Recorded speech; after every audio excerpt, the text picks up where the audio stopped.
Pathway House is the only provider of homeless shelter and services for children and adults in the 7 counties of the Lakelands region. We currently have 35 beds for men, and we have 16 beds for women and children. We also have 29 mat cold weather facility that we use from November to March when temperatures drop below 40 degrees. Part of the problem we're having is 60% of the homeless population in our area are mothers with children, and we don't have the bed space to meet their needs. So we're turning away about 30 women and 16 children every month. So one of the things that we're looking into in the future are these small units that will allow a family to have their own small building and meet their needs. It will allow us to increase the number of women and children that we can take to meet the need in our area. That's just an overview of some of what we do in the area.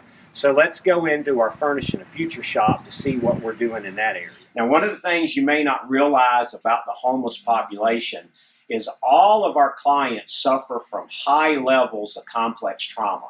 They've experienced repeated and sustained traumatic events in their lives, and the higher the levels of trauma in their lives, the more likely they are to be homeless, the more likely they are to have job problems, the more likely they are to be addicted, to also have mental health issues and chronic health issues. So one of the things that we do to help people overcome homelessness is we have to build psychological resilience and give them coping skills that they can use to help with that trauma.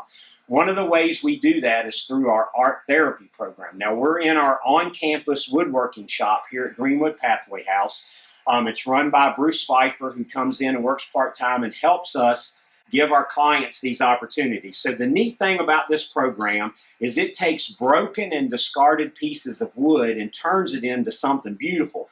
So you can see this is an old chair that was donated to us that's broken. Most people would just throw it away. What we do with that chair is we take it and we mix it with some other wood and we glue those pieces of wood together. And then that is planed down and sand down and work down till it's smooth. Now you'll notice this piece still has the same holes that came out of the other chair that came with it.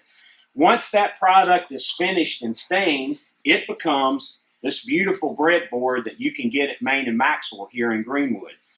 The clients get pride of knowing that their artwork is being sold in an uptown art gallery, and it gives you an opportunity to support our ministry by going to Main and Maxwell and getting one of these breadboards. Now, the newest project that we're working on was actually one of our clients discovered this and came to Bruce and said, hey, we want to try to make these. So we just take some more broken and discarded wood, and then it is glued together. And then once it's glued together, it's put on there and it's cut out of the pattern, and it makes these little shapes. Those shapes are then sanded down and finished, and they become beautiful wooden bracelets that you can also purchase at Main and Maxwell. And then the smallest piece in the middle also becomes napkin holders that you can use. So these are just some examples you can see of what our clients are doing in our art therapy program. I tell people the great thing about this program is we take broken and discarded pieces of wood and it's turned into something beautiful by broken and discarded people who just need an opportunity to work through some issues in their life to get themselves back to where they can go to work. So that gives you a brief overview of what we're doing here in the art therapy program.